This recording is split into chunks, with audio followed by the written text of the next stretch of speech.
말씀의 제목을 여러분 주보에 제가 좀 복잡하게 적어놔서 죄송합니다. 기도를 통해 위대한 일을 이루시는 하나님이라고 했고, 또 밑에 갈로에다가 소망의 문을 연 곤고한 자의 기도라고 했습니다. 한번 따라 하시겠습니까? 기도를 통해 위대한 일을 이루시는 하나님, 소망의 문을 연 곤고한 자의 기도. 또 하나 더 하겠습니다. 새로운 시대의 문을 연, 새로운 삶의 시대의 문을 연, 새로운 삶의 시대의 문을 연 곤고한 자의 기도.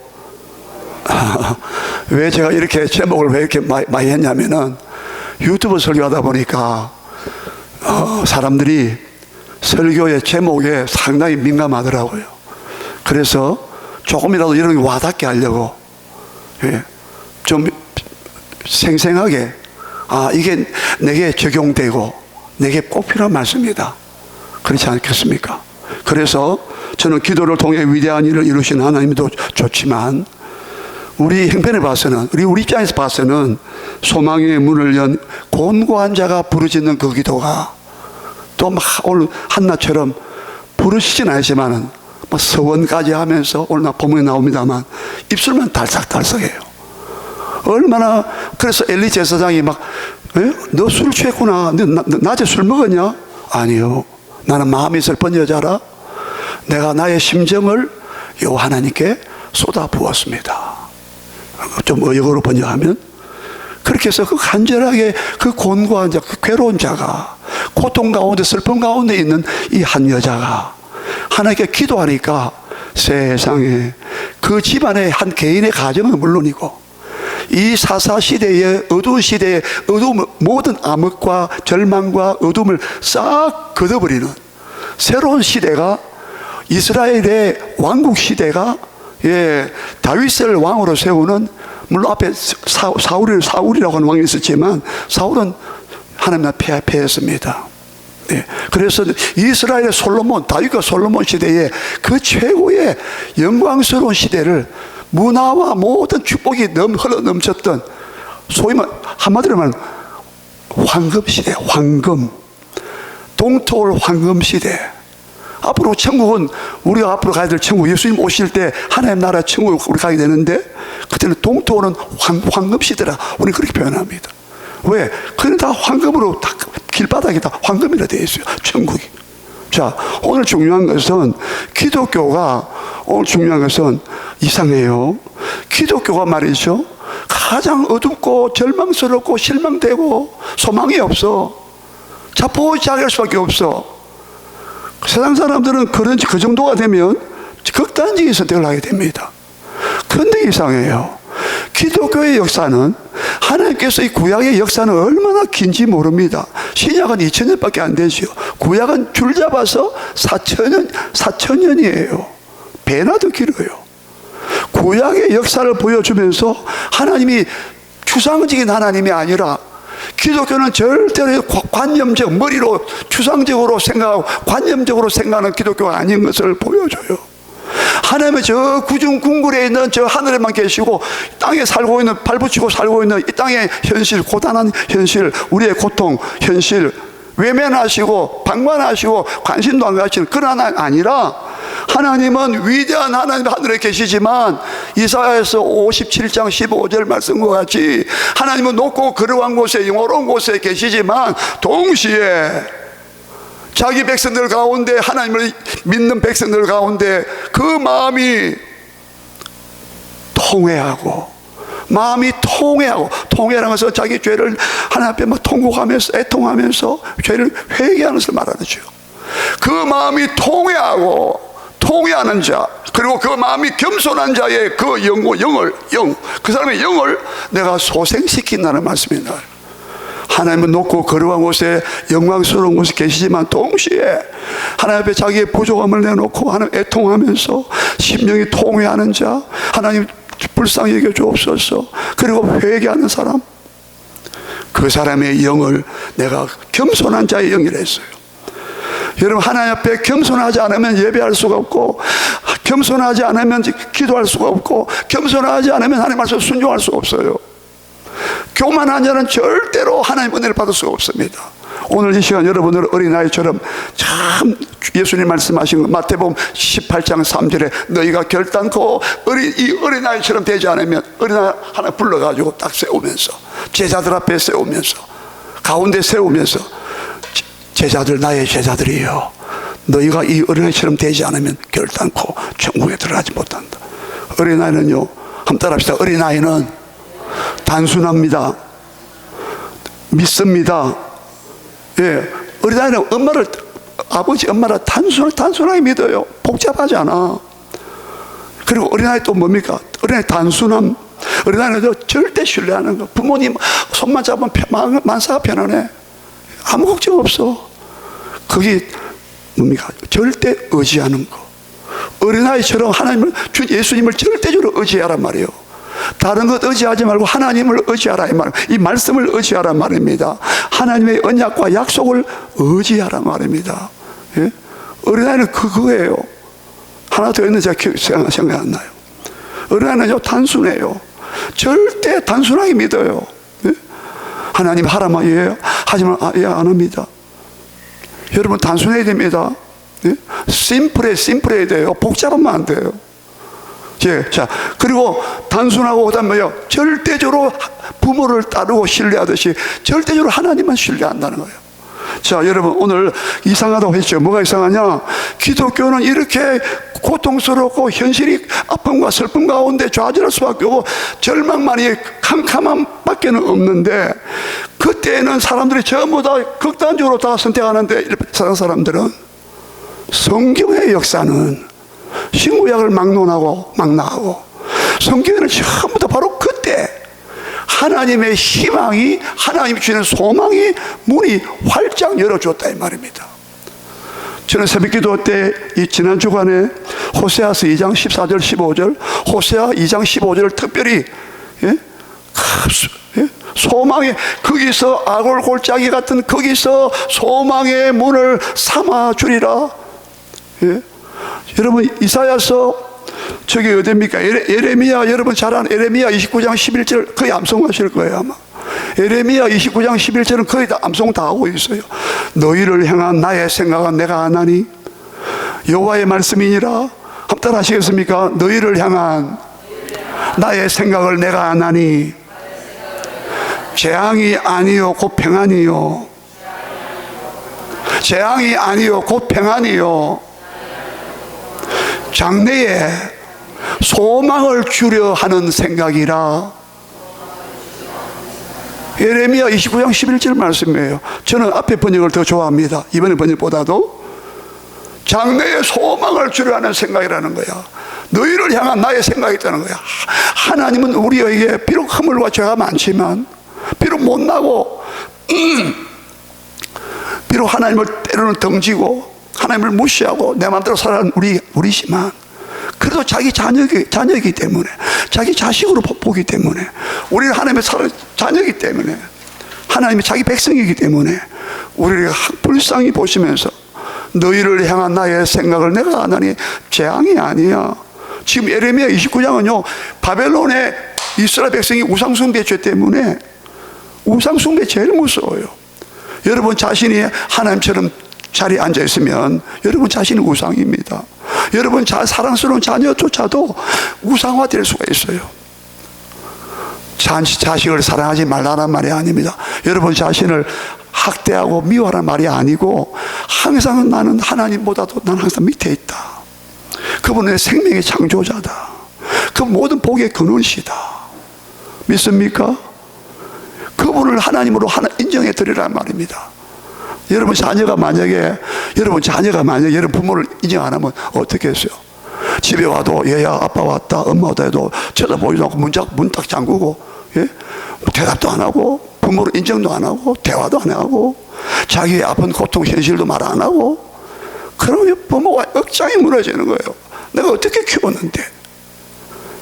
여러분 우리를 하나님이 지으시고 만드셨는데, 우리가 하나님을 모른다면 하나님 마음에 어떻게 했냐 이 말이야. 예? 자, 그럼에도 불구하고 하나님은 그래서 하나님은 이스라엘 우상 숭배 때문에 바벨론의 앞으로 멸망당하고 포로 끌려가요. 성전도 불타요. 그런 가운데 이스라엘 백성들은 낙담 속에 있어. 야, 이제 끝났구나. 나라도 망하게 생겼다. 우리도 다 포로 끌려가고 또 죽임도 당하겠구나. 절망 가운데 하나님은 에레미야 29장 11절에서 너희를 향한 나의 생각을 내가 아나니 재앙이 아니야. 지금 당장 눈앞에 볼 때는 이게 막 바벨론 군대가 와서 막 습격을 하고 막 죽이고 하니까 끝난 것이 보이지? 아니야. 너희를 향한 내 생각은 재앙이 아니라 곧 평안이야. 앞으로 궁극적으로 평안을 주려고 하는 거야. 이 일을 통해서 내가 회개하고 돌아오면은 그때 네가 큰 평안을 얻게 되고, 바벨론을 가서 내가 너를 보호한다. 내가 따라간다 그랬어요. 에스겔 보면요, 하나님이 내가 거기서 내가 성소가 되어줄게. 하나님이 임하신다 이 말이에요. 거기서도 자기 백성을 안 버린다 이 말입니다. 하나님은 언제나 소망을 막 불어넣어 주셨다 이 말이에요. 예. 여러분 로마서 15장에 가면 13절에 한번 펴보세요. 로마서 15장 13절. 우리 260쪽에 있습니다. 로마서 15장 13절. 로마서도요 15장이 사실 끝장이에요. 마지막 16장이 있는데 그건 하나의 안부 인사를 전하는 장이에요. 실제로 마지막 장이로 볼 수 있어요. 하나님의 이 복음의 구원의 말씀을 종합하면서 로마서 15장 13절.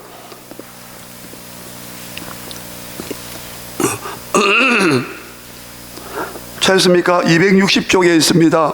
로마서 15장 13절입니다. 시작. 소망의 하나님이 모든 기쁨과 평강을 믿음 안에서 너에게 충만하게 하사 성령의 능력으로 소망이 넘치게 하시기를 원하노라. 저는 이 성경을 보면서요, 로마서에서 여러분 집에 가서 보세요. 4절 끝에 보면 성경의 위로로, 성경 말씀이 우리에게 위로를 주시는데 소망을 가지게 함이니라. 성경은 모든 말씀이 우리에게 위로를 주시는데 그 위로를 통하여 소망을 우리에게 얻게 하려고 한다. 그리고 12절 보면은 또 이사야가 이르되 이새의 뿌리 곧 열방을 다스리기 위하여 일어나시는 이가 있으리니 모든 나라가 열방이 모든 나라입니다. 그에게 메시아입니다. 그리스도 예수입니다. 모든 나라 열방을 다스리기 위해서 일어나시는 이 이새의 아들 아닙니까? 다윗의 자손 아닙니까? 이새의 뿌리라는 것은 이새의 아들 다윗이고 다윗의 자손 예수라고 했잖아요. 그래서 모든 열방이 그에게 소망을 두리라고 하였느니라. 이사야의 예언서죠. 구약에 그 말씀이 이루어졌다는 거야. 예수님이 와서. 그래서 13절에 다시 한번 읽어. 시작. 소망의 하나님이 이 모든 기쁨과 평강을 믿음 안에서 너희에게 충만하게 하사 성령의 능력으로 소망이 넘치게 하시기를 원하노라. 하나님은 사도 바울도 로마서가 기독교의 핵심 뿌리예요. 뼈대. 로마서가 없으면 기독교가 무너지는 말할 수 있어요. 그 정도 로마서가 중요합니다. 어떤 면에서 사복음서보다 더 중요하다고 여기고 있어요. 복음의 핵심을 정확하게 말하기 때문에. 15장 거의 마지막에 와서 소망의 하나님께서 여러분에게 소망으로 모든 기쁨과 평강을 충만하게 하사 믿음 안에서 충만하게 하사 성령의 능력으로 소망이 넘치게 하시기를 원하노라. 여러분 우리가 구원받은 거, 죄에서 구원받고 지옥 가지 않고 천국의 소망 가지고 있는 거, 이 땅에서 어려운 현실을 당할 때에 기도하면 하나님께서 막 소망의 문을 열어주시고 막. 기독교는 여러분 소망의 종교예요. 로마서 8장 24절에 우리가 소망으로 구원을 얻었다라고 해요. 사도 바울이 눈에 보이는 것은 소망이 아니더라고요. 왜? 보이는 거 다 사라지니까, 잠시니까. 우리가 소망으로 구원을 얻었음에, 예, 여러분 기독교는 소망의 종교입니다. 소망의 말씀입니다. 네? 예. 오늘 우리 본문으로 돌아가겠습니다. 본문으로 돌아가서 다시 펴보세요. 사무엘상 2장에 자 9절을 다시 읽겠습니다. 자 9절로 돌아오시기 바랍니다. 사무엘상 1장 9절로 돌아오시기 바랍니다. 9절 다시 읽겠습니다. 시작. 그들이 실로에서 먹고 마신 후에 한나가 일어나니 그때에 제사장 엘리는 여호와의 전 문설주 곁 의자에 앉아 있었더라. 이 한나라는 사람이 지금 실로에서 먹고 마신 후에 하나님께 제사 드리고 그 다음에 함께 음식을 나누었습니다. 먹고 마신 후에 한나가 일어났습니다. 그때 제사장 엘리는 여호와의 전에 문설주 곁에 의자에 앉아 있었다라고 했습니다. 근데 10절을 보겠습니다. 한나가 왜 일어나서 뭘 했는지 보겠습니다. 10절요. 시작. 한나가 마음이 괴로워서 여호와께 기도하고 통곡하며라고 했습니다. 이 한나라고 하는 여자가 마음이 괴로웠다고 했어요. 여호와께 기도하고 통곡했다는데, 한나가 첫째로 살펴볼 것은 이 한나가 왜 괴로운 사람인가. 그는 15절에 보면 한나가 대답하여 이르되 내 주여 그렇지 아니하나이다. 나는 마음이 슬픈 여자라고 했어요. 마음이 괴롭고 마음이 슬픈 여자라고 엘리 제사장에게 대답을 했어요.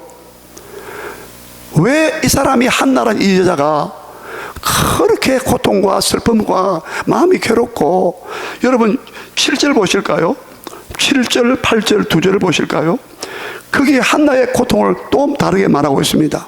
7절입니다. 7절 시작. 매년 한나가 여호와의 집에 올라갈 때마다 남편이 그같이 하매 버닌나가 그를 격분시키므로 그가 울고 먹지 아니하니 그의 남편 엘가나가 그에게 이르되 한나여 어찌하여 울며 어찌하여 먹지 아니하며 어찌하여 그대의 마음이 슬퍼냐. 내가 그대에게 열아들보다 낫지 아니하냐 하니라. 지금 한나가 왜 마음이 괴롭고 마음이 슬프냐. 아들을 낳지 못해서. 5절과 6절에 두 절에 나와 있어요. 5절 6절 두 절에 보면 지금 한나가 불임이야. 불임. 여러분 고대 사회는요, 오늘날도 그렇지만 고대 사회는 결혼을 했는데 그 가문에 들어가서 만약에 자식을 낳지 못한다, 불임을 하게 되면 이거는 완전히 그 가문의 저주거리밖에 안 돼요. 홀대당하고 박해당하고 무시당하고, 아니 남의 가문에 뭐랄까요, 씨를 완전히 이어가지 못하니까 얼마나 그 가문이 무너져야 막 똑같다는 말이에요. 옛날에 가문이 얼마나 중요시했어요. 그래서 근데 둘째 부인은 사실은 정식 부인은 아니지만 둘째 여자 버닌나는 자식을 낳고 있는 거야. 그래서 막 이 둘째 그 여자 되는 이 버닌나가 막 이 한나 정부인에게 막 핍박하는 거야. 막 조롱하는 거야. 여기 막 격분했다는 말 해줘. 7절에 매년 한나가 여호와의 집에 올라갈 때마다 남편이 그같이 하며, 남편이 어떻게 했단 말이야. 한나에게는요 재물의 그 분깃은 몫을 말합니다. 소나 양을 하나님께 제사 드릴 때 그 재물을 바치는데 그 분깃을 2배나 주었다가 5절에 나와 있어요. 한나에게는 비록 아들을 못 낳아 주었지만 버닌나보다도 이 남편 엘가나가 자기 부인을 더 사랑하는 거야. 웬만한 사람 같으면 막 자식 아무리 자기 정부인이라도 막 아들 못 낳으면 막 둘째 부인보다도 막 더 막 미워할 수 있을 텐데, 엘가나는 2배나 몫을 분깃을 주었다고 5절에 나와 있어요. 제사 드리러 갈 때마다 실로의 성소라고 나와 있어요. 실로 성소. 그 실로 성전인데 거기에 올라가는데 매년 올라가는 거예요. 자, 올라가는데 한나는 올라가서 먹지도 않고 울고 있어요. 남편이 그같이 하며 그렇게 남편이 사랑을 해주고, 오늘 뭐 8절 끝에 보면 내가 그대에게 열아들보다 낫지 아니하냐. 남편 내가 있으면 내가 열아들보다 내가 낫지 않아. 내가 아들 안 낳아도 괜찮아. 이 정도로 막 위로해 줬어요.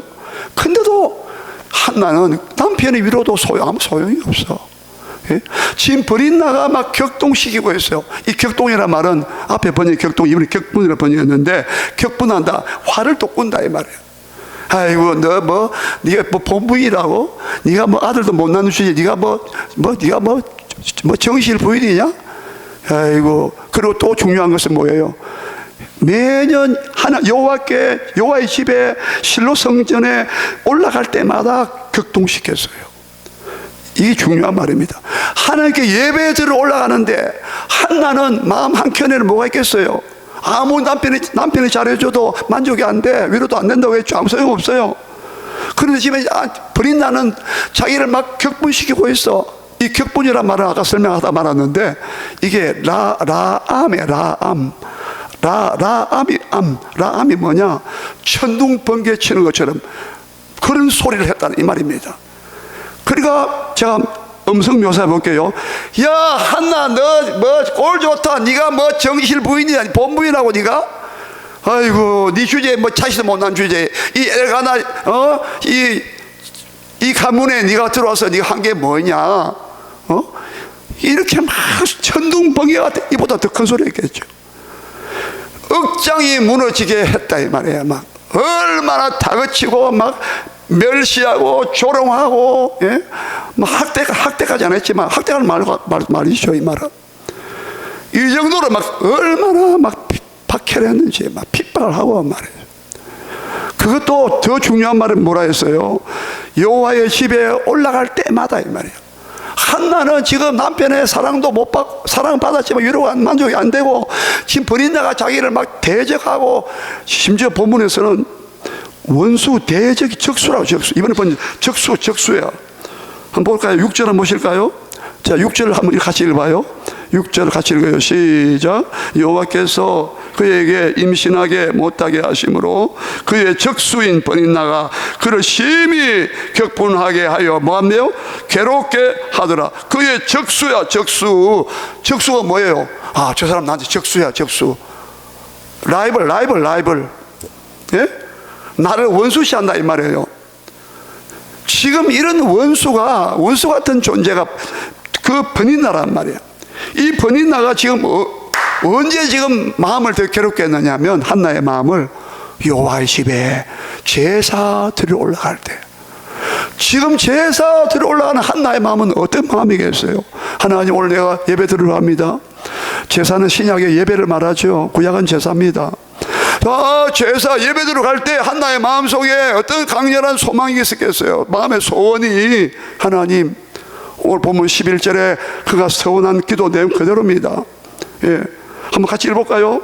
11절 기도한 내용이 나옵니다. 서원의 기도입니다.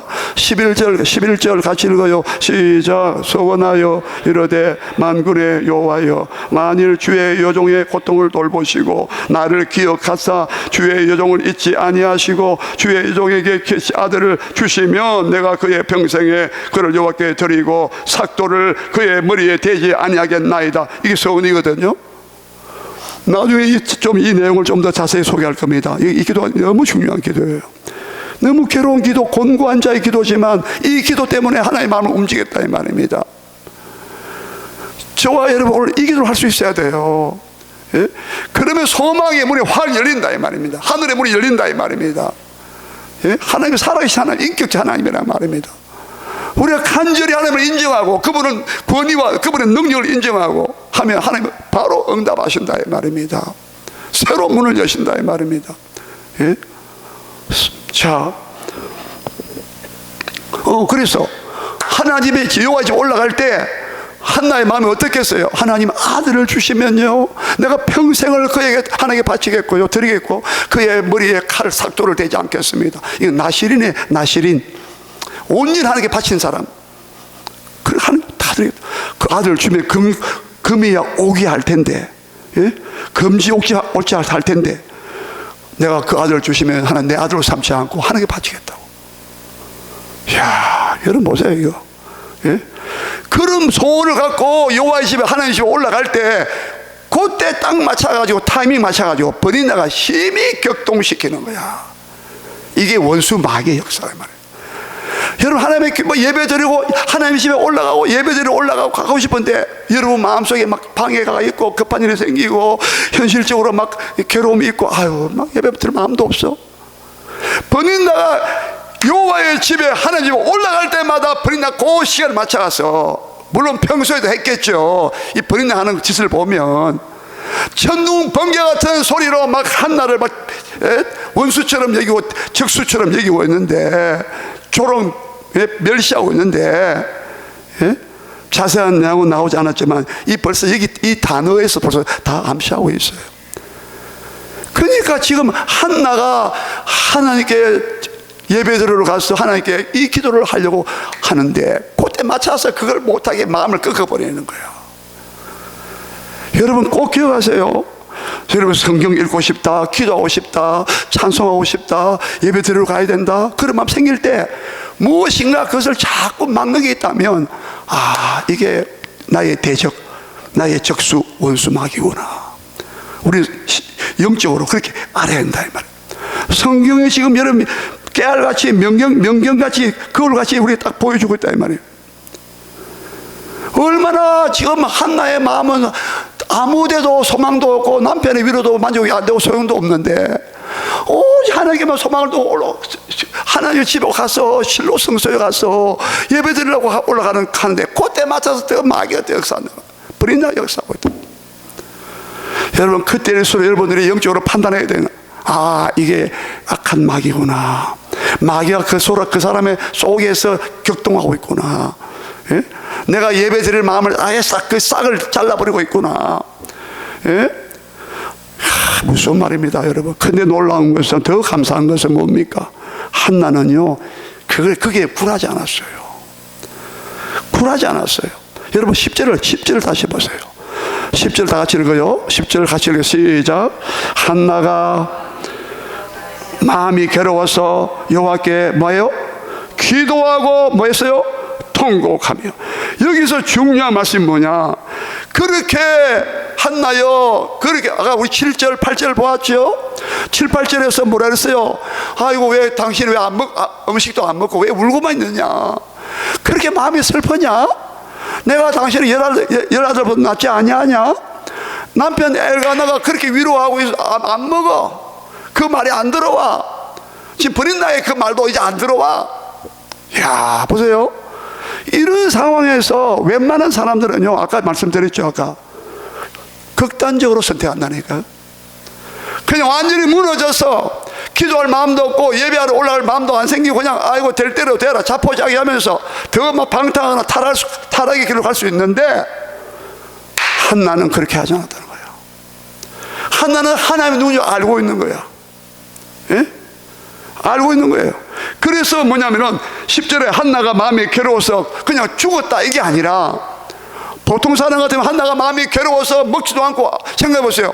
안 먹고 여러분 잠도 안 자고 먹지도 않고 울고 있는데, 예? 마음이 슬픈 상태에 있는데, 보통 사람은 이 정도 되면요 우울증에다가 완전 자살에다가, 예? 그 가정 파탄은 물론이고 이거 끝난 거예요.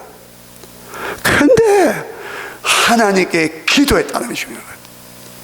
기도가 돌파구예요. 돌파구. 예? 여러분 한나가 이 상황에서 그런 기도할 마음도 사라질 수 있었지만, 그는 하나님께 기도하며 통곡했다는 거야. 왜 그랬을까? 바로 11절의 초반부에 그것이 다 답을 하고 있어요. 11절 초반부 좀 읽어봅시다. 시작. 서원하여 이르되 만군의 여호와여. 됐어요. 만군의 여호와여. 여러분 1장 3절로 갑니다. 1장 3절입니다. 1장 3절 같이 읽어요. 시작. 이 사람이 실로에 올라가서 만군의 여호와께 뭐하며 예배하며 제사를 드렸는데, 만군의 여호와께 예배하며 제사를 드렸는데, 예?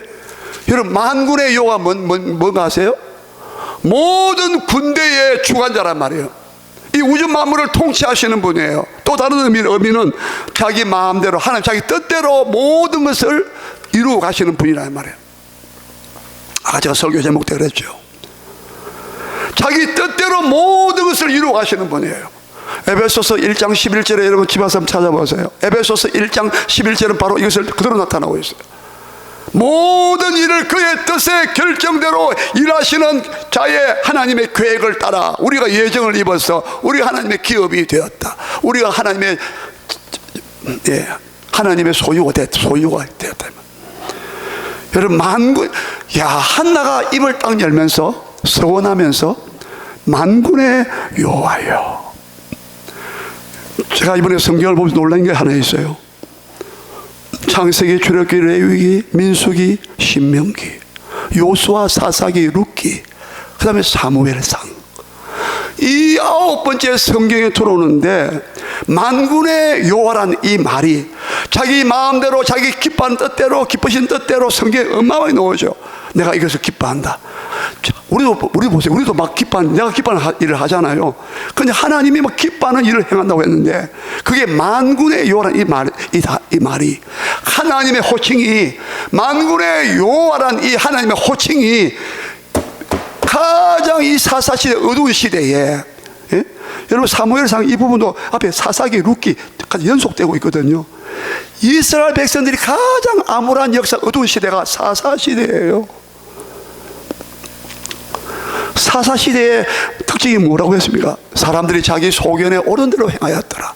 그때 이스라엘에 왕이 없으므로 하나님도 왕이시지만 하나님도 왕으로 안 삼고 다윗과 같은 훌륭한 왕도 아직 없었고 왕이 없기 때문에 통치를 안 받아 각기 자기 소견에 옳은 대로 행하였더라. 각기 자기 뿔뿔이 행했다. 그래서 제일 악순환이 계속된 시대가 사사시대라고 되어 있어요. 요수아가 죽고 난 다음에 오늘 사무엘이 나타날 때까지. 예. 그래서 이때에 제일 먼저 처음에 나타난 게 바로 만군의 여호와 1장 3절에. 근데 자기가 이 한나가 어떻게 만군의 여호와를 알았을까? 실로 성전에서 예배드리면서 엘리 제사장으로부터 배웠겠죠. 아, 하나님은 만군의 여호와시구나. 한마디로 못할 게 없는 하나님이구나. 전능자시구나. 그래서 그렇게 핍박하고 번인의 말도 물리치고 남편 위로도 위로가 안 되고 울며 잠도 안 잤겠죠. 슬픔에 잠겨 있지만 그러나 그는 하나님께 나아가서 기도하며 통곡하면서 하나님께 통곡을 쏟아냈다. 여러분 이겁니다. 첫째는 그의 기도는 믿음의 기도, 하나님을 믿는 만군의 하나님으로 믿는 믿음이었다 이 말이에요. 그 하나님을 2장 6절에서 2장 6절 한번 보십시오. 2장 6절 사무엘서 2장 6절 같이 보겠습니다. 나중에 사무엘 아들을 얻고 난 다음에 너무 기뻐서 노래를 불렀어요. 그게 2장에 나와 있어요. 2장 6절입니다. 시작. 여호와는 가난하게도 하시고 부하게도 하시며 낮추기도 하시고 높이기도 하시는도다. 6절에 다시 7절 읽겠네요. 6절 시작. 여호와는 죽이기도 하시고 살리기도 하시며 수월의 무덤이에요. 수월 지옥의 지옥 무덤 지옥 내리기도 하시고 거기에서 올리기도 하시는도다. 또요 여호와는 가난하게도 하시고 부하게도 하시며 낮추기도 하시고 높이기도 하시는도다. 8절도 있어요. 가난한 자를 진토에서 일으키시며 빈궁한 자를 거름뜸에서 올리사 귀족들과 함께 하시며 영광의 자리를 함께 차지하게 하시는도다. 여기까지 여호와는 죽이기도 하시고 살리기도 하시고 수월에 내리기도 하시고 거기에서 올리기도 하시고 가난하게 부하게도 하시고 낮추기도 하고 높여 주기도 하시고 가난한 자를 또 진토에서 빈궁한 자를 거름뜸에서 영광의 자리를 귀족들과 함께 하시는, 이게 만군의 하나님이라는. 저와 여러분의 기도의 대상을, 우리 기도를 들으시는 분은 이런 분이심을 믿으시기를 바랍니다. 예? 여러분 다른 데 소망을 두지 말고, 야, 하나님은 살아계신 하나님이구나. 예? 그걸 믿는 믿음이 있었다 이 말이에요. 그래서 슬픔과 좌절 가운데, 낙심 가운데, 고통, 절망 가운데서도 희망이, 소망이 솟아올랐다 이 말이에요. 여러분 어떤 현실 조건에서도 낙담밖에 없는, 절망할 밖에 없는 자리에서도 여러분 만군의 하나님을, 우리 주 예수 그리스도를, 성령님의 역사를 믿으시기를 주의 이름으로 축원합니다. 두 번째는 11절입니다. 11절 다시 한번 읽어요. 11절 시작. 기서원하여 이르되 만군의 여호와여, 만일 주의 여종의 고통을 돌보시고 나를 기억하사 주의 여종을 잊지 아니하시고 주의 여종에게 아들을 주시면 내가 그의 평생에 그를 여호와께 드리고 삭도를 그의 머리에 대지 아니하겠나이다. 여기서 이것이 뭡니까? 이 간절한 이 괴로운 곤고한 자가 드리는 기도가 어떤 기도였느냐? 한번 따라 하실까요? 인격적인 기도, 다시요. 인격적인 관계에서 하나님과 나의 관계가 그렇다 말이에요. 인격적인 관계 속에서 그 관계에 호소하고 있다 말이에요. 보세요. 서원했습니다. 서원은 뭐냐? 서원이 뭐 맹세하는 거 아닙니까? 여러분, 우리가 남에게 서원하고 약속할 때 상대방이 인격적인 상대방에게 서원하지. 그렇잖아요. 다른 우상, 가나안 땅의 우상, 바알과 아세라 이런 신들은요, 그 사람들이 뭐 하나님께 그 사람 바알, 아세라에게 서원했다는 말이 안 나와요. 바알과 아세라 우상 숭배자 가나안 땅의 모든 우상들은 인격적인 하나님이 아니었다 이 말이에요. 그런데 한나는 이스라엘 하나님은 인격적인 하나님으로 알았기 때문에 서원까지 하대 말이에요. 비인격적인 하나님은 서원 못하죠. 우리의 서원을 들으신다 이 말이야. 우리의 맹세와 우리의 서원을, 이 서원은요 강력한 강한 기도의 내용입니다. 사람이 강한 의지가 나올 때, 강렬한 소망이 나올 때, 소원이 불탈 때 서원까지 하는 거예요. 하나님, 이렇게 서원하겠습니다.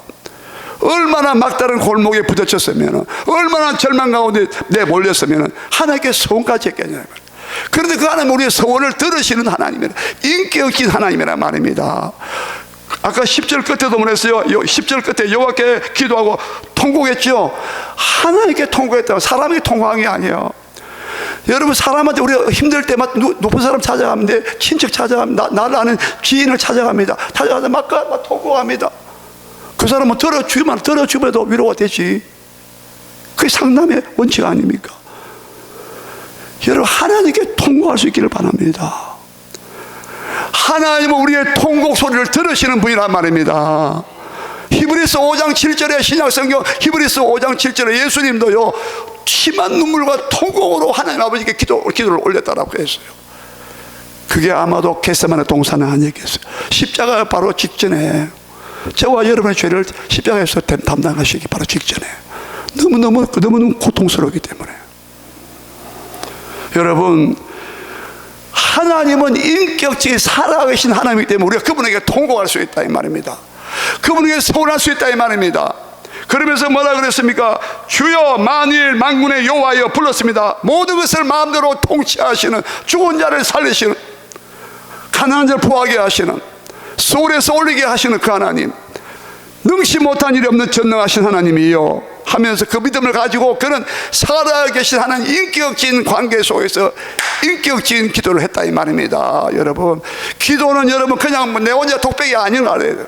나 혼자 그냥 불평을 쏟아낸 게 아니라 하나님 인격적인 관계 속에서 하나님 내 고통을 알고 계시고, 내 고통의 소리를, 신음소리를 알고 계시고. 출애굽기 6장에 이스라엘 백성 신음소리를 들었다. 아까 말씀드렸죠. 13절에는요 이 한나가 입술만 달싹거리죠. 입술만 달싹. 너무 흐느끼 울었다 이 말이겠죠. 한나의 기도도 일종의 신음소리 같았다 이 말이에요. 말이 안 나오니까 너무 고통스러워. 말이 안 나와. 입만 달싹달싹 하고 있다라고 했어요. 오죽했으면 제사장이 네가 낮에 술을 먹었냐 이렇게 말했을 때, 아니요, 난 아까 마음이 슬픈 여자라, 나는 하나님께 내 마음을 쏟아냈다고 15절에서 우리가 이미 읽었다 이 말이에요. 자, 그래서 여러분 한번 따라합시다. 주여 따라합시다. 주의 여종의 고통을 돌보시고 나를 기억하시고 주의 여종을 잊지 아니하시고. 이거 보세요. 고통을 돌보시고 또 나를 이 기억이란 말이 앞에 번역은 생각이에요. 여러분, 사람을 누가 기억한다는 것은 역시 인격적으로 만남과 교제가 없으면 누가 나를 기억합니까? 내가 그 사람을 기억한다? 그를 생각한다? 이것은 벌써 인격적 관계가 있는 것을 말합니다. 예? 우리의 고통을 돌아봐 주시는 분, 예? 여러분, 하나님은 우리의 고통을 알고 계시는, 눈으로 보고 계시는. 그래서 출애굽기 2장 끝에 보면 우리의 고통을 보고 들으시고 우리의 고통을 알고 계시고, 이스라엘 백성이 막 애굽에서 노예생활 할 때, 종살이 할 때 하나님은 우리의 고통을 보시고 들으시고 알고 계시고. 여러분, 하나님이 인격적 하나님이란 말이에요. 우리도 다 인격을 갖고 있잖아요. 그 다음에 고통을 이해하잖아요. 우리 같은 인격을 갖고 있으니까. 그 사람이 형편을 우리 이해할 수 있잖아요. 예?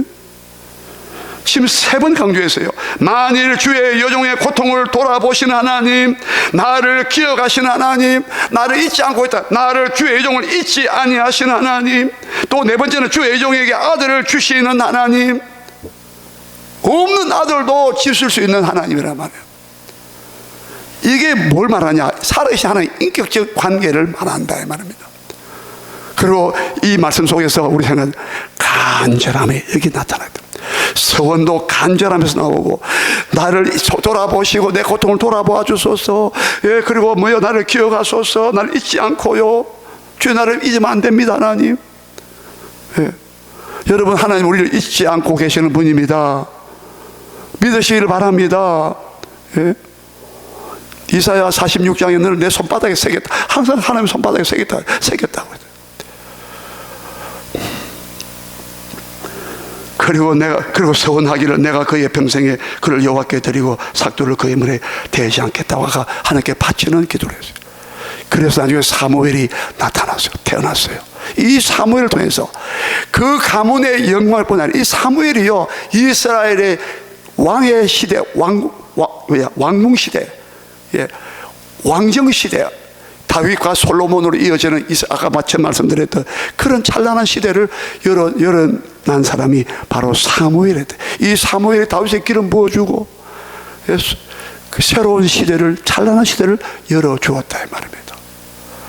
오늘 여러분 이 말씀을 통하여 기억하시기를, 여러분의 모든 고통을 하나님께 다 쏟아부으시고 내 마음을 하나님께 내 심정을 통했다고 15절에 이걸 쏟아부었다 뜻이에요.